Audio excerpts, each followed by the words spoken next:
Good afternoon. My name is David Casella, president of the First Coast Palm and Cycad Society, and we're having our quarterly fall meeting today in Hastings, Florida, at the residence of John Rossi. John Rossi is a big palm, cycad, desert plant enthusiast, and he has 17 acres here that he lives on, and he's constantly adding new species and specimens of trees. But here's the front entrance to his property. There's two Livistona chinensis, commonly known as Chinese fan palm, as we entered his property here.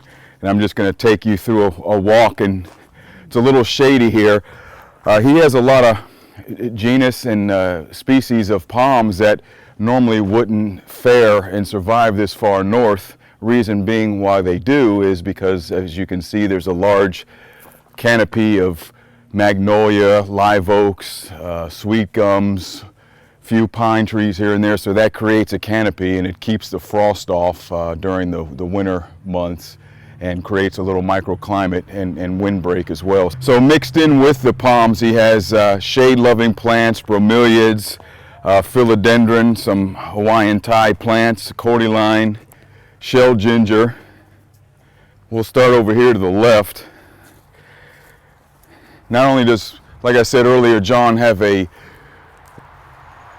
affection for palms and cycads, but like myself, we both love desert flora, agave, cacti, succulents, yuccas, and here's one of his beds here. You can see there's a mixture of agaves, some junipers, a lot of rocks, some euphorbia cactus, golden barrel cactus. But he's been creating this for years, so this really, when you walk through here, really gives you the feel and sensation of actually being out in the desert where these are native to. This is a really neat one. This is called Agave Weberi. This was probably the parent plant, and then this was the pup or the baby that it produced. Oh, this is a really unique one. This is a thin leaf blue. This is called Agave Tequilana. This is one of the agaves that they make the famous alcoholic beverage tequila from, native to Mexico. So that's it. Tequila is derived from the juices in the tissue of this plant. Here it is, Agave Tequilana. This is blue beak yucca, otherwise known as Yucca rostrata. This blue one here, and then the one beneath it that is called Agave cisalana, mediopicta. Mediopicta means it's variegated in the center with white. Agave gemelliflora. This is a strap leaf or spaghetti leaf agave. It's very soft. Most agaves have, like I'll show you here, have spines. These have evolved to protect the agave since, you know, some of them can be soft leaf, some are hard leaf, but you can see the spines on the margins, and then this is called a terminal spine at the end. They've evolved to protect the plants against predators and competition in the natural habitat. This is your common yucca, Yucca elephantantis. It's commonly seen as house plants or an interior plant, also grows well outside. John Rossi has a little sun area here, so that's probably why he decided to pick the ideal spot for this first desert flora bed. It receives more sun than some of the other parts of his property. Now this is called the Agave cisalana, the green one. I showed you the mediopicta with the white center stripe. In between the rosettes, or in the center of the rosettes. This is the green one, also known as the sisal plant. They make sisal from this in Mexico.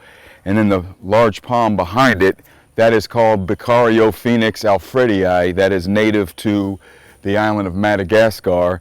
Grows to about 30 feet tall. It's somewhat cold hardy because it grows into a higher elevation, and it looks very similar, almost identical to the actual Coco nucifera, the coconut palm, but it's a coconut look-alike that'll grow in the northern Florida climate.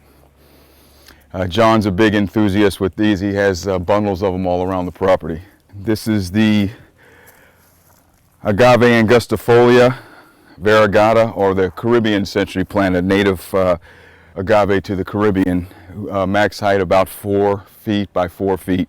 Comes in a green, but more commonly you see the white variegation. Variegation meaning irregularly colored in the leaves. And this is his little grove of various Sabal genus, various Sabal palm species. It's similar, a cousin to our native Sabal palmetto that's native to the southeast United States. This is really amazing.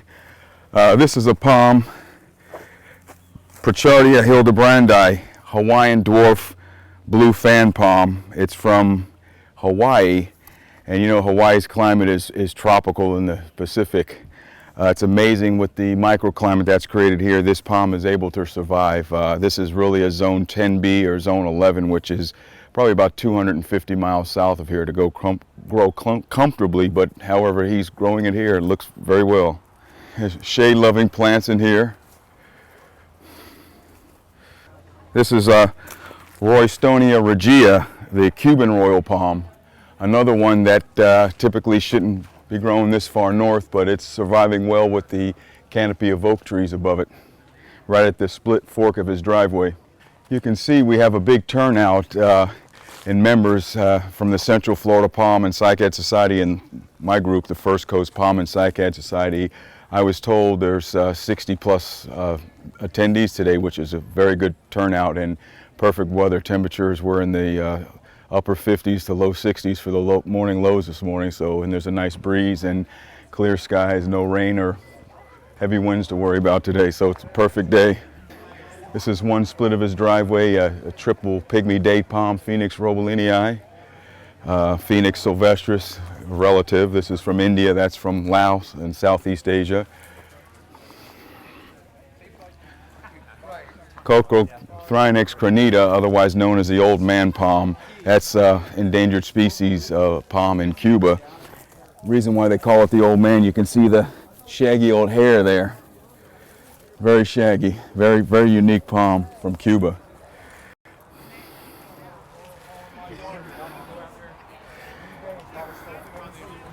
This is a young one. It's also a relative, Coco brahdiana.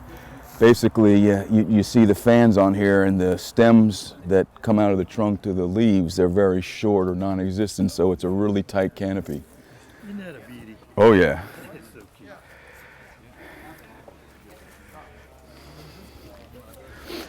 Couple live coconuts there. You can see this is really unique. In the tropics, the coconut matures, ripens, and then it falls. The tree releases it. It falls, and then after a couple months or so, you have a germination, and that's how the new coconut palm starts. And you can see the leaves come out juvenile. They haven't split yet. These smaller palms that are in bags, these are palms that were brought for auction for both societies. People like myself will donate. I have a grouping of them, but we donate them. People bid on them, and the highest bidder obviously wins, and then that money goes to benefit the societies for field trips, food, t-shirts, or research. So it's very beneficial for everybody involved.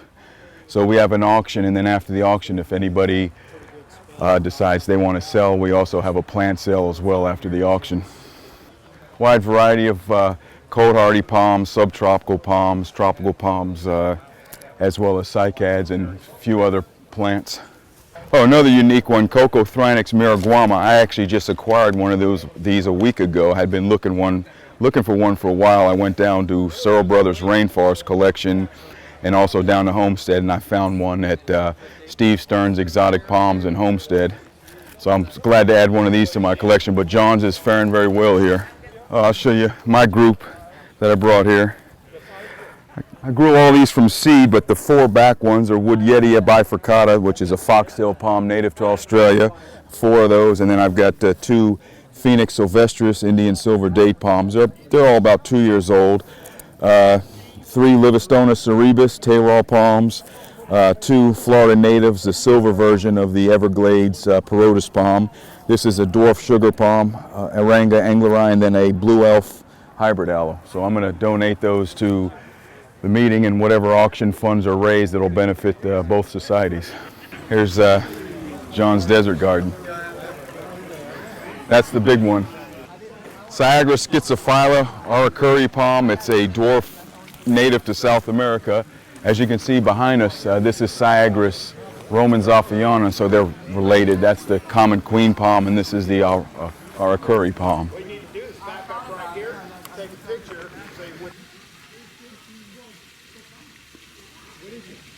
Camrops humilis, origin, the Mediterranean region, Morocco, good Mediterranean palm, can tolerate cold temperatures, heat, full sun, and this is a solitary specimen, but typically it's a clustering palm, so they'll send up offsets and shoots. Now this is the island here. This is a really unique spot that John has created. So we have a little oasis in a lagoon here, lined with a dozen different species of palms. John was telling me most of the plants here can be commonly seen on the Key West, down in the Keys. So he's kind of got the decor of the Florida Keys here. You can see the sign there. Fire pit and 2 chairs.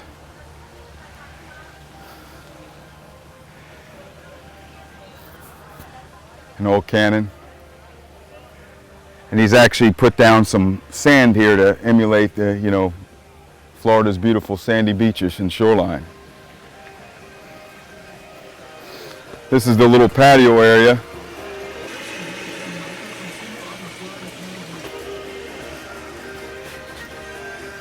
A lot of different artifacts.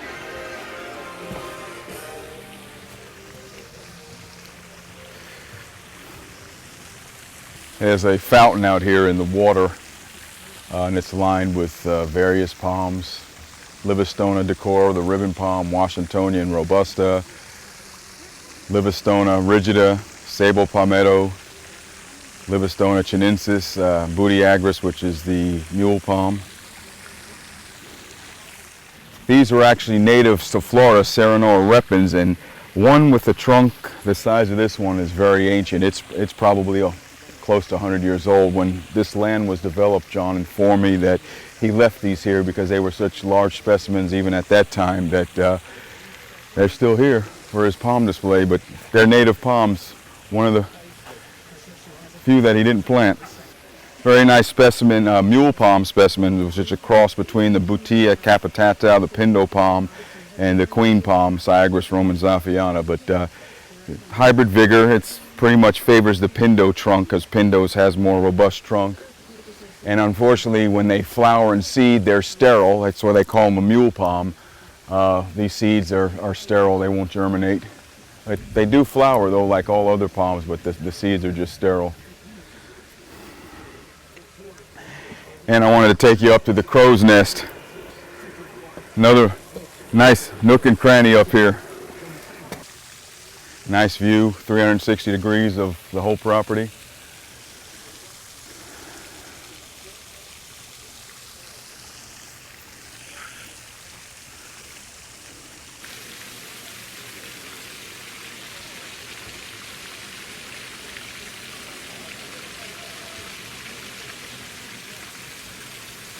So today's auction was wonderful. They said it was a record high, $1,031. We had over 60 people with a lot of variety of palms and cycads. We had a grower from North Texas, Cold Hardy Palms, donate 6 cycads to the society, which raised money. And our next meeting should be the second Saturday in December down in Claremont in Central Florida.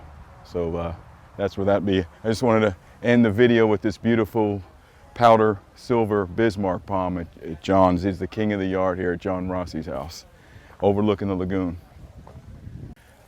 John Rossi's residence here is 17 acres. He's been here approximately 15 years. He's a veterinarian by trade, pet doctor, owns his own practice in Riverside Animal Hospital.